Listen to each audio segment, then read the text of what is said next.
और मैं डॉक्टर कृष्ण मोहन ठाकुर, अध्यापक रमेश झा महिला कॉलेज सहरसा को सादर आमंत्रित करता हूं कि आप कवि कोकिल विद्यापति पर अपना वक्तव्य देंगे।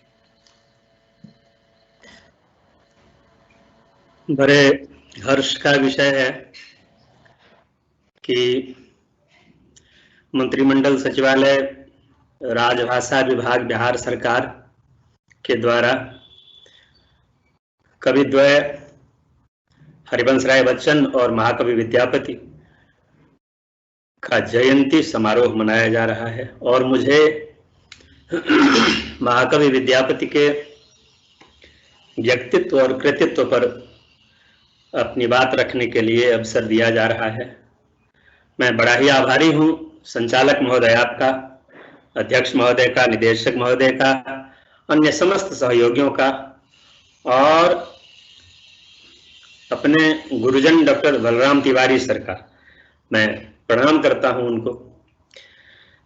मेरी पढ़ाई लिखाई तो पटना यूनिवर्सिटी में ही हुई। हिंदी का तो मैं छात्र नहीं रहा, गणित, दर्शन और मैथिली पढ़ा हूं, लेकिन ओरिएंटेशन में जब मैं आया तो तिवारी सर हमको पढ़ाए हैं, मेरे गुरुजन हैं।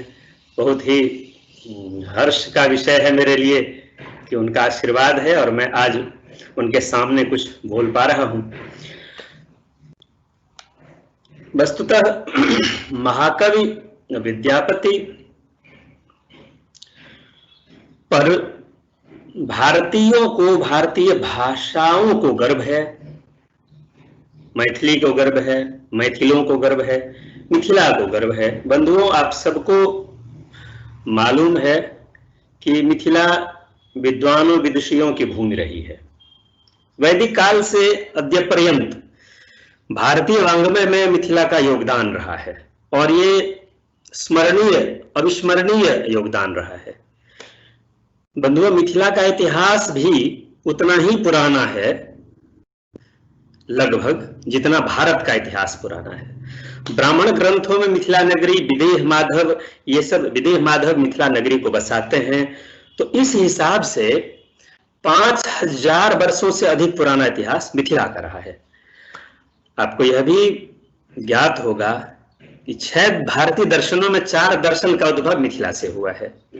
न्याय का तो प्रधान केंद्र रहा है मिथिला। बाहर से लोग कुरु पांचाल, प्राचीन जो साक्ष्य है उसमें कुरु पांचाल लोग न्याय पढ़ने, दर्शन पढ़ने, विद्यार्जन हेतु मिथिला आया करते थे। तो मिथिला अपने वैभव के कारण, अपने ज्ञान गरिमा के कारण विश्वविख्यात है। मिथिला में संस्कृत का प्राबल्य रहा, ये पूर्व से ही प्राबल्य रहा है। तो कहते हैं हम लोग, मानते हैं हम लोग कि संस्कृत की समृद्धि में मिथिला का भी अभूतपूर्व योगदान रहा है। अपभ्रंश और अवहट्ट में भी मिथिला अपभ्रंश का अद्भुत योगदान है और 12वीं-13वीं शताब्दी से तो विधिवत मैथिली में भी इसका अद्भुत योगदान रहा। मैथिली भाषा प्राचीन भारतीय भाषाओं में एक है। इसके मौखिक स्रोत और लिखित स्रोत, पांडुलिपियां अत्यंत प्राचीन हैं, किंतु 13वीं शताब्दी का लिखित ग्रंथ जो ज्योतिरीश्वर ठाकुर रचित है, वर्ण रत्नाकर, जिसे हम लोग आदि गद्य ग्रंथ कहा करते हैं, तो ज्योतिरीश्वर ठाकुर के लगभग 100 वर्ष बाद 1350 ईस्वी जो अनुमानित वर्ष है, प्राचीन कवियों के जन्म को लेकर जो हमारे पास पद्धतियां हैं, उस स्तर से जब अनुमान करते हैं अन्वेषकगण, तो उनका जन्म 1350 ईस्वी में अनुमानित है, बिस्फी नामक गांव में, जो मधुबनी जिला में आज है। प्राचीन पांडुलिपियों में इसे गढ़ बिस्फी कहा गया है। विद्यापति को जो ग्रामदान दिया गया था उसमें गढ़ बिस्फी लिखा हुआ है। तो बिस्फी नाम के गांव में इनका जन्म हुआ था। इनका 1350 ईस्वी में, मतलब आज से लगभग 650 वर्ष पहले, उइनबार राजवंश से इनका संपर्क था। मिथिला में कई राजवंश हुए हैं, उसमें एक राजवंश हुआ है उइनबार राजवंश। इनके पिता गणपति ठाकुर राज पंडित थे, बड़े विद्वान थे, और इनका जो परिवार है सरस्वती और राजलक्ष्मी से ओतप्रोत परिवार रहा। विद्यापति की कवित्व प्रतिभा भी अभूतपूर्व रही। तो पारिवारिक जो पृष्ठभूमि थी, इनके पिताजी का भी राज संपर्क था, तो साहित्य के तरफ उन्मुख होना स्वाभाविक था। विद्यापति ने 3 भाषाओं में अपनी रचनाएं की, अथवा इसको ऐसे कहें कि विद्यापति की रचनाएं 3 भाषाओं में उपलब्ध हैं, संस्कृत, अबहट्ट और मैथिली। बंधुओं, एक जो विद्यापति को समझने में जो असावधानियां हैं, जो पिछले कई शताब्दियों से दिखता आ रहा है, विद्यापति को जो संस्कृत और अबहट्ट की जो इनकी रचनाएं हैं, इस पर हम लोग अपना ध्यान केंद्रित नहीं करना चाहते हैं, जबकि प्रभुत रचनाएं हैं।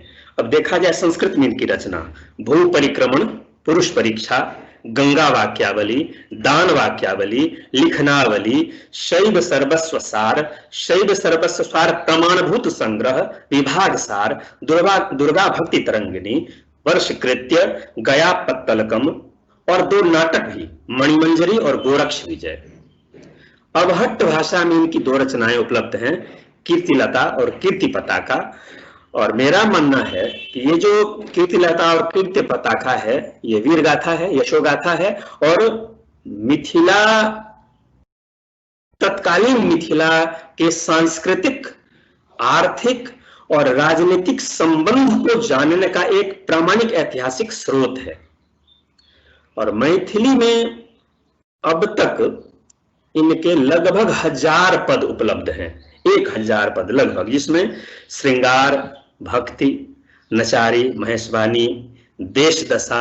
बंधुओं, मैं कई जगह ऐसा देखता हूं और आहत भी होता हूं कि विद्यापति को सिर्फ वो श्रृंगार के कवि, गीतकार रूप में हम लोग जानते हैं, जबकि उनके गीतों में देश दशा की जो हालत है, कृषि की जो हालत है, समाज का उद्धार, बाल विवाह का विरोध, निर्धनों का दुख, ये सब बड़ी प्रखरता के साथ आया है। बंधुओं, विद्यापति कई उपनाम से इन्होंने अपनी रचनाएं की। विद्यापति ठाकुर के अतिरिक्त अभिनव जयदेव, कविशेखर, कविकुल गुरु, कविराज, कवि कंठहार, कविरंजन, दशावधान, राज पंडित, पंचानन, चंपति, चंपई, ये सब विद्यापति के उपनाम है। उनके पदों में इस उपनाम से, और ऐसा उपनाम इसलिए है कि विद्यापति का जीवन बड़ा ही उथल पुथल भरा रहा। राज संपर्क रहते हुए भी इनका जीवन बहुत ही उभर खाबर रहा है।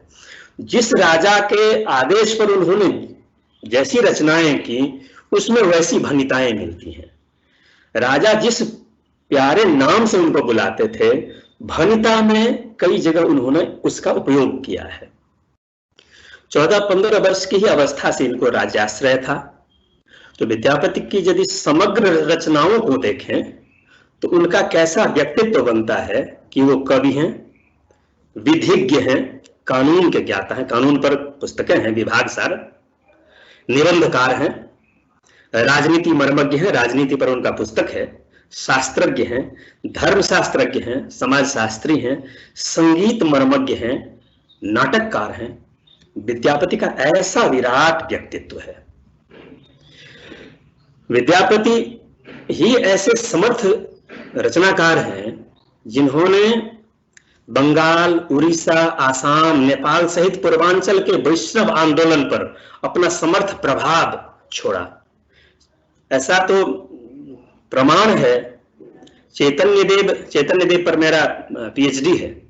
चैतन्य देव इनके कई पद गाकर भाव विह्वल हो जाते थे। विद्यापति का एक पद है,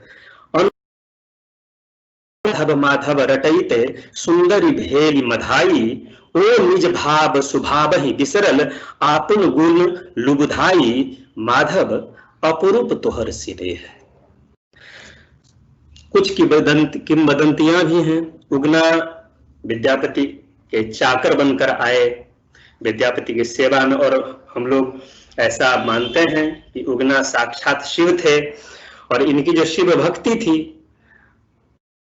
साक्षात शिव आए इनकी सेवा करने के लिए, और जिससे बिछोह हुआ तब भी उन्होंने एक रचना की, कालजयी रचना है, उगना रे मोर कतय गला। शिव सिंह को जब दिल्ली नरेश, किसी कारणवश मैं उनके अन्य ऐतिहासिक कथ्यों में नहीं जाता हूं, शिव सिंह को जब पकड़ लिया गया तो विद्यापति वहां जाते हैं अपने राजा को छुड़ाने के लिए, एक महाकवि का जाना। और वहां दिल्ली का राजा कहता है कि आप कवि हैं, आप मिथिला से आए हैं, तो मैं आपको एक परिस्थिति देता हूं। आजकल फिल्मों में ऐसा होता है, सिचुएशन दे दिया गया, गीत लिखिए। मैं आपको एक परिस्थिति देता हूं, उस परिस्थिति को देखते हुए एक रचना सुनाइए, मैं आपके राजा को छोड़ दूंगा। और विद्यापति रचते हैं, कामिनी करे सनाने, हेरत ही हृदय हनय पंचवाने। राजा शिव सिंह जब थे विद्यापति के समकालीन, विद्यापति के समवयस्की थे, समकालीन भी थे, तो शिव सिंह के समय में जब मिथिला पर आक्रमण हुआ तो लक्ष्मा रानी को लेकर नेपाल चले गए विद्यापति, वहीं से राज शासन को नियंत्रित किया। वहां नेपाल में रहकर भी कई रचनाएं की, कई पुस्तकों का प्रणयन किया। और जब विद्यापति अंतकाल में, बड़े ही प्रचलित शब्द हैं कि जब जरावस्था में आ गए थे, अपना देह त्याग करना था, गंगा में देह त्याग करना चाहते थे, जब मुसरी घरारी के पास आए और अब चल नहीं पा रहे थे, उन्होंने गंगा को ही आग्रह किया, मिनती, हमारे यहाँ मैथिली में शब्द है मिनती, आग्रह किया, विनती की और रचना की। बर सुख सार पाओल तु तीरे, छारई त निकट नयन बह नीरे।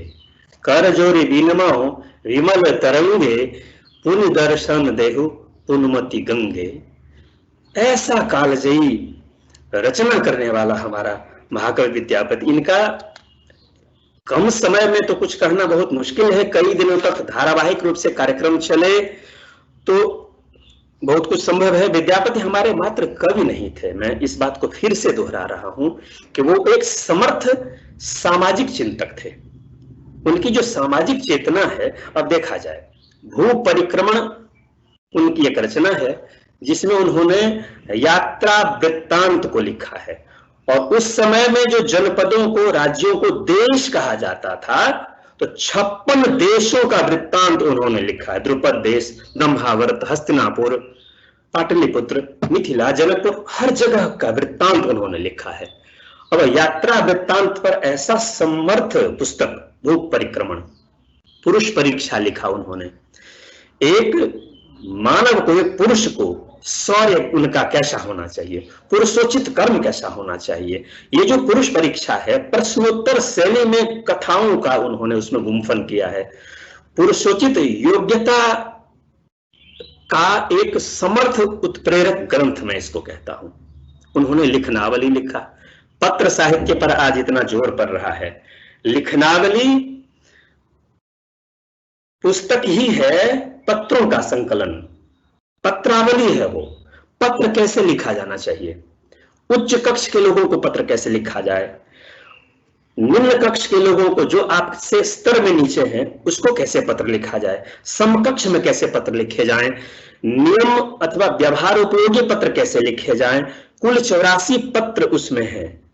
और उस पत्र को पढ़कर हम उस समय के विद्यापति कालीन जो संस्कृति, समाज, राजनीति, अर्थ, धर्म इत्यादि की जो अवस्था है, मैं उससे समझ लेता हूं।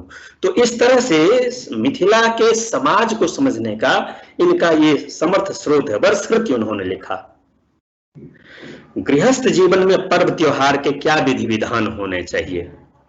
बंधुओं, आपको मालूम है, पर्व मेरे जीवन में जो एक रसता आती है, जिससे हम एक अज्ञानता में, नहीं जानते हुए थकान अनुभव करते हैं, उसको फिर से वो चार्ज करता है।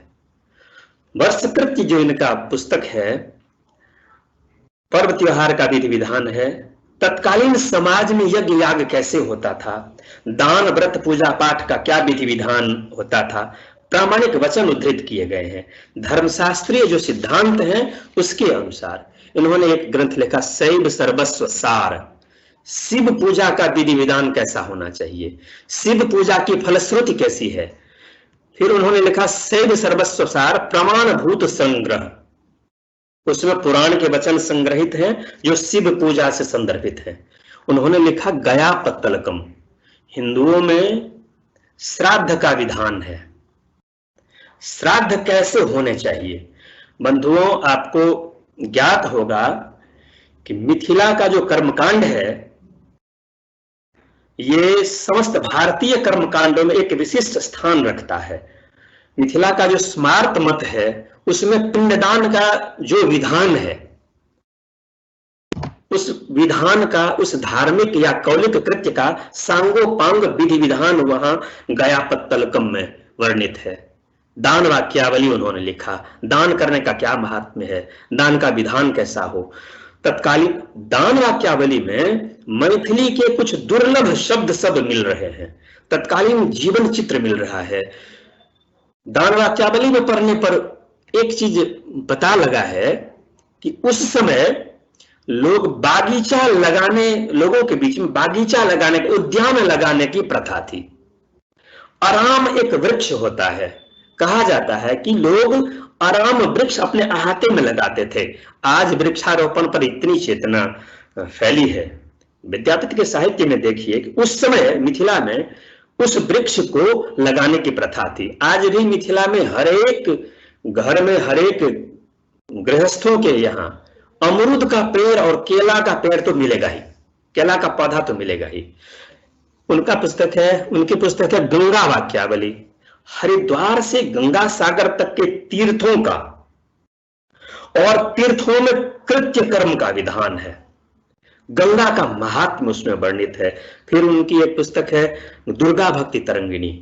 दुर्गा पूजा का जो विधान है, पूरे भारतीय जो धर्मशास्त्रीय अवस्थाएं हैं उसमें दुर्गा सप्तशती जो विधान है ये मिथिला का विधान नहीं है। मिथिला की जो दुर्गा पूजा है वो कैसी है, उसमें स्मार्त मत कैसे हैं, वेद और पुराण का मत कैसा है, और यहां दुर्गा पूजा की जो व्यवस्था मिथिला में है वो कैसी है, ये दुर्गा भक्ति तरंगिणी में हमको मिलता है। व्याधि भक्ति तरंगिणी, मित्रों आपको मालूम है मिथिला नदी मातृक देश है, वहां मत्स्य सर्प आदि की पूजा होती है, तो सर्प की पूजा कैसे करें। एक इनकी पुस्तक है विभाग सार। मैं जब कहता हूं कि विद्यापति कानून विधिज्ञ भी थे, विभाग सार एक पुस्तक है जिसमें संपत्ति का बंटवारा कैसे हो, पैतृक संपत्ति का बंटवारा कैसे हो, मातृक संपत्ति का बंटवारा कैसे हो, पैतृक संपत्ति में पुत्री का भी अधिकार हो, यह विद्यापति ने उस समय लिखा है।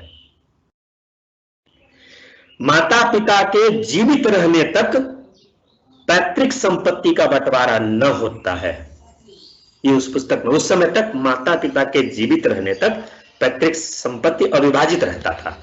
सामाजिक संपत्ति का उपयोग कैसे किया जाए, धार्मिक संपत्ति का उपयोग कैसे किया जाए, अर्जित संपत्ति का उपयोग कैसे किया जाए। जब हम इस विभाजन पर बात करते हैं तो हमें याद आते हैं शुक्ल यजुर्वेद के प्रणेता महर्षि याज्ञवल्क्य।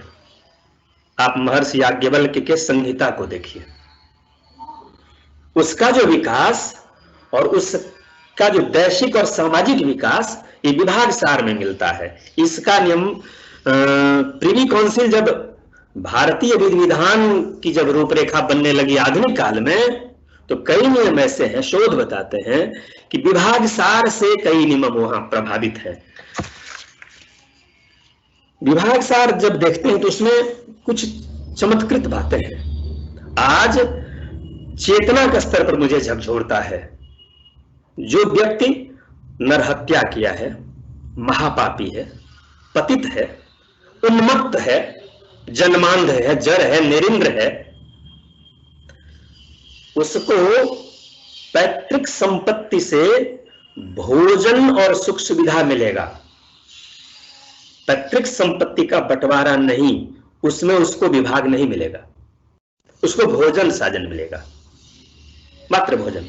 वो पितृधन का प्रथम अधिकारी नहीं है।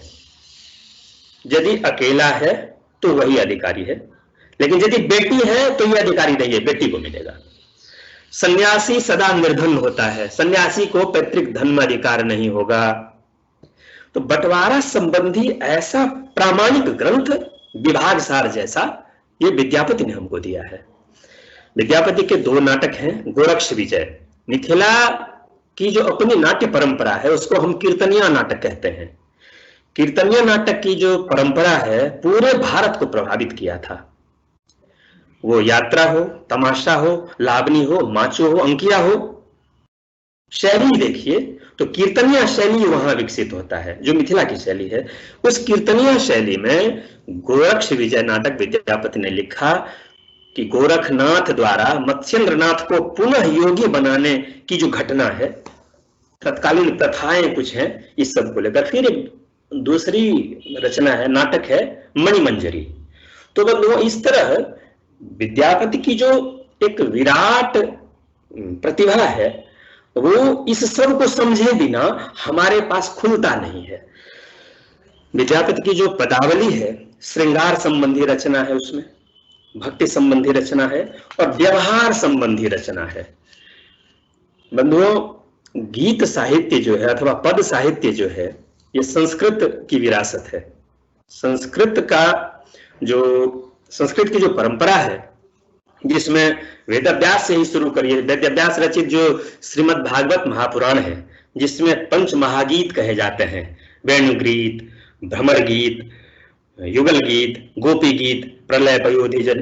बाद में आते हैं जयदेव, जो लिखते हैं प्रलय पयोधि जले धृत मानस वेदम। और जयदेव की जो परंपरा है, उनका जो लालित्य है और उनका जो माधुर्य भरा जो विषय है, उसका समर्थ विकास हमें मिलता है बाद में विद्यापति के गीतों में। लेकिन विद्यापति की जो रचना है ये सिर्फ श्रृंगार और भक्ति तक, जैसे वो लिखते हैं, पिया मोर बालक हम तरुणी गे, कौन तप चुकलहु भेलहु जननी गे। बाल विवाह पर देखें कि कितना बड़ा कुठार चलाए हैं। निर्धनों की क्या अवस्था है सो देखिए, टुटले फुटले मरिया अधिक सुहावन है, ताही पर बैसल गौरी मन ही मन झांकती है। गौरी मतलब पार्वती को केंद्रित करके एक गरीबों की क्या दशा है। उस पद में है कि नगर के जो लोग हैं वो निर्धन को कर्ज भी नहीं दे रहे हैं, लोग भिक्षाटन करने पर विवश हैं और राजा को कहते हैं कि तुम कैसे राजा हो कि तुम्हारे नगर में ऐसा हो रहा है। ये पद है, उपलब्ध है। इसका संकलन ग्रियर्सन ने किया है, चंदा झा ने किया है, पंडित गोविंद झा ने किया है, आज उपलब्ध है। भारतीय भाषा संस्थान मैसूर से छपा है, वॉल्यूमस वर्क है। नायक नायिका का जो वर्णन है विद्यापति के गीतों में, वो तो हम आगे उसकी चर्चा करते हैं। विद्यापति हमको हमारी भाषा पर गर्व करना सिखाते हैं।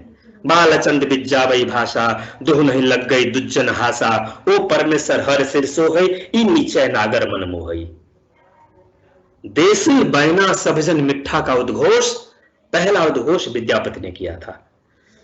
मैं गर्व से कहता हूं कि बंगाल के चंडीदास, ज्ञानदास, नरोत्तम दास की रविन्द्रनाथ ठाकुर, जिसको आजकल लोग रविन्द्रनाथ टैगोर कहते हैं, मिथिला के गोविंद दास हो, रमापति हो कि चंदा झा हो, नेपाल के मल्ल राजा हो, या हिंदी साहित्य में सूरदास, हित हरिवंश, नंददास, अष्टछाप के कवि लोग हों, इनके पदों को देखें और मूल्यांकन करें कि विद्यापति का छाप कैसे इन लोगों पर आज भी दिखता है। विद्यापति का जो काव्य सौष्ठव है, संचालक महोदय ने बड़े ही सूत्र में कहा है कि विद्यापति ने मैथिली को साहित्य की भाषा बनने की औकात दी। मैं सहमत हूं।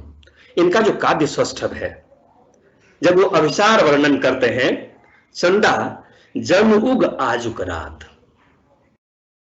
पिए के लिखब पठाओ पाती, चंदा जन उग आजुक रात। मान वर्णन करते हैं, सखिए बूझल कान गोआरे, अथवा अरे अरे भमरा तोय हित हमरा, बौसी अनह गजगामिनी रे। जब ये विरह वर्णन करते हैं, माधव तोहे जनु जाह विदेश, हमरो रंग रभस लय जय बह, पैबह कौन संदेश, हमरो रंग रभस लय जय बह, लयबह कौन संदेश, माधव तोहे जनु जाह विदेश। अथवा सजनी सजनी के कह आओब मधाई, विरह पयोधि पाए पुनि पाओब, मझुमन नहीं पतियाई। अथवा सर सिज बिनु सर बिनु सर सिज, की सर सिज बिनु सूरे, जौवन बिनु तन, तन बिनु जौवन, की जौवन पिय दूरे, सखिए मोर बर दैव विरोधी।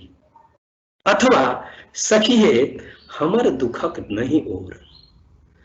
विरह का ऐसा विपुल वर्णन, ऐसा सूक्ष्म वर्णन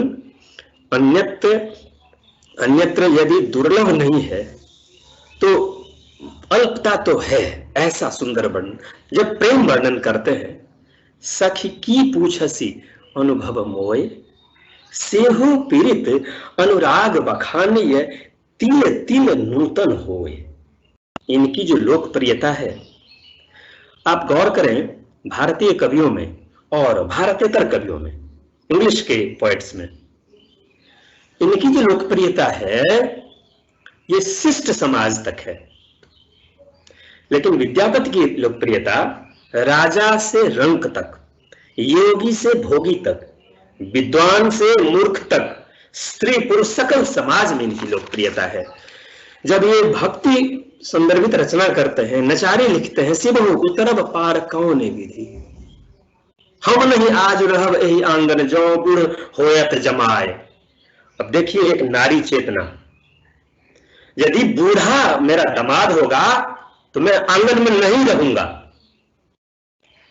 विद्यापति की सामाजिक चेतना देखिए, विद्यापति की नारी चेतना देखिए कि यदि समवयस्की दामाद न हो, बुढ़ा दामाद होगा तो मैं आंगन में नहीं रहूंगा, मैं आंगन में नहीं रहूंगी। अथवा जब लिखते हैं कखन हरब दुख मोर हे भोलानाथ, अथवा लिखते हैं आज नाथ एक व्रत महासुख लागत है, तोहे शिव धरु नटवेश की डमरू बजावह है। अथवा जब लिखते हैं जुगिया मोर जगत सुखदायक, दुख ककरो नहीं देल।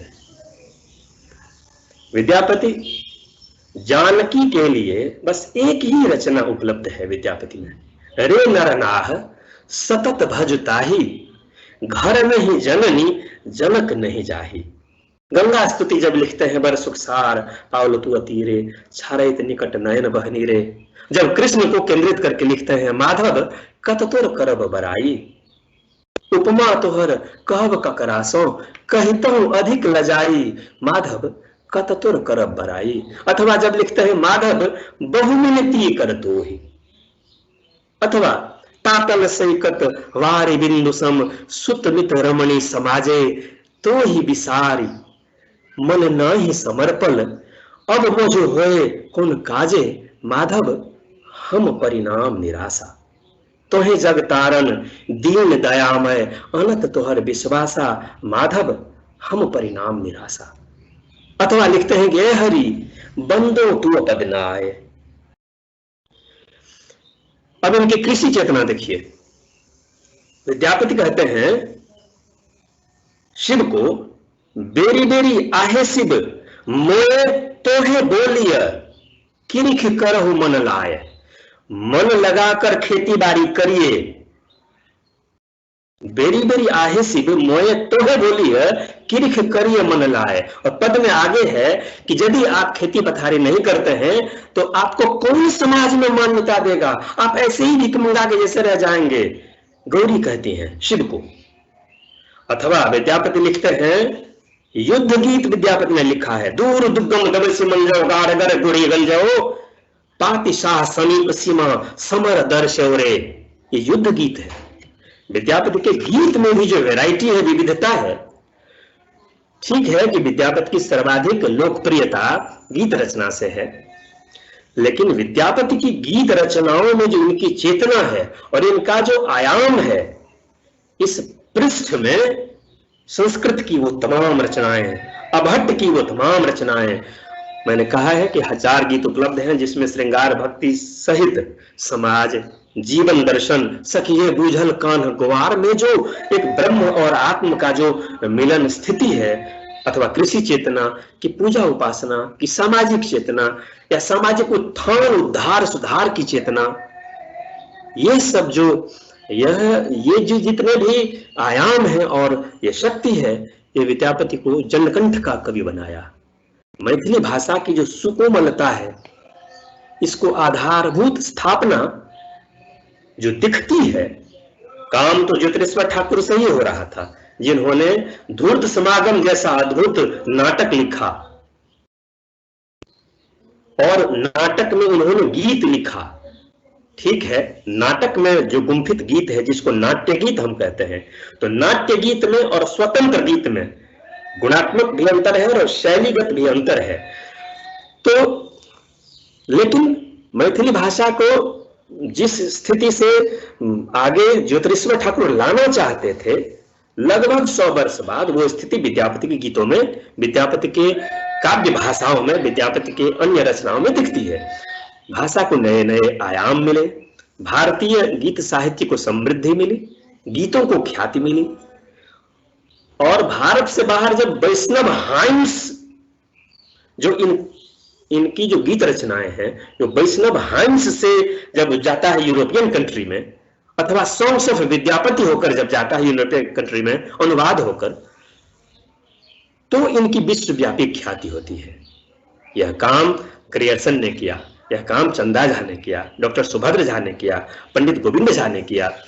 भारत से बाहर भी जर्मनी, यूरोप में ये बहुत अधिक ख्यात हुए। मिथिला सहित भारतीय जनमानस में हमारे महाकवि विद्यापति विराजित हैं। मिथिला के जनमानस में बंधुओं, आपको ये मालूम होगा, मैं दोहराव करता हूं कि मिथिला के जनमानस में विद्यापति के पद वेदोक्त मंत्र जैसे विश्वसनीय और लोकप्रिय है। हम जैसे वेद के मंत्रों का उपयोग करते हैं, इसी तरह विद्यापति के गीतों का उपयोग करते हैं। मिथिला की जो सांस्कृतिक पहचान है, साहित्यिक अस्मिता है, इसके समर्थ नायक हमारे विद्यापति हैं।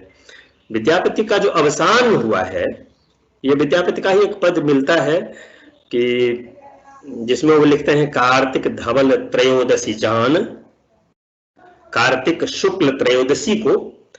तो वो जो जिस हिसाब से अन्वेषक लोग कहते हैं लक्ष्मण संवत 329 और अनल रंग कर वाला जो पद है, उसको जो जिस पद्धति से हम लोग टाइम डेटिंग निकालते हैं, उसमें 329 लक्ष्मण संवत वो ठहरता है, और ईस्वी के हिसाब से वो 1440 के प्रांत में 2-4 वर्ष आगे पीछे, कुछ तो अन्वेषक कहते हैं कि 1448 ईस्वी तक विद्यापति जीवित थे।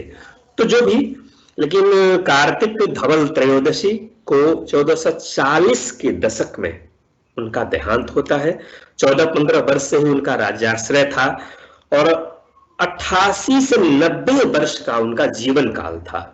और मित्रों, 75 वर्ष का इनका लेखन काल रहा।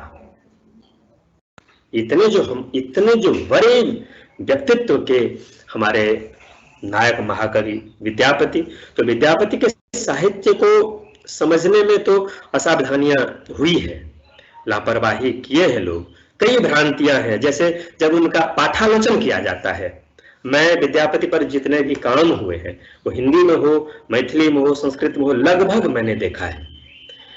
विद्यापति के पदों का, विद्यापति के टेक्स्ट का जो, जिसको कि पदावली में, टर्मिनोलॉजी में कहा जाता है पाठालोचन या पाठोद्धार, इसमें बहुत असावधानियां हुई हैं। फिर भी विद्यापति जैसे जो हमारे चिर प्रासंगिक रचनाकार हैं, जिसको आज हम लोग स्मरण करके कृतार्थ होते हैं, अपने पुरखों का स्मरण करना, उनके अवदानों का स्मरण करना एक पुण्यप्रद कार्य है। महाकवि विद्यापति के जयंती पर यह कार्यक्रम राजभाषा विभाग द्वारा हो रहा है। ये बड़े ही आह्लाद का विषय है और मेरे लिए तो बड़ा ही सुखद और गर्व करने का विषय है। तदर्थ मैं आयोजकों को, समूह को, जितने भी प्रत्यक्ष और अप्रत्यक्ष सहयोगी हैं, सहभागी हैं, सबको धन्यवाद करता हूं, आभार करता हूं। और आयोजक को तो धन्यवाद आभार करता ही हूं, महाकवि विद्यापति के विराट व्यक्तित्व पर इतने कम समय में न्याय नहीं किया जा सकता है। मैं इस अल्पता बोध से ग्रसित हूं कि विद्यापति जैसे महान और विराट काम करने वाले जो कवि हैं, महाकवि हैं, उस पर 1 घंटा 1.5 घंटा में कुछ हो नहीं सकता है। फिर भी आप लोगों ने ऐसा सोचा है, ये मेरे लिए आह्लाद का विषय है। मैं आभार करता हूँ महाकवि विद्यापति के व्यक्तित्व और कृतित्व पर। इतने कम समय में जो कुछ हो सकता था हमने किया है और आपने अवसर दिया है। आप सबों को बहुत बहुत आभार, बहुत बहुत धन्यवाद।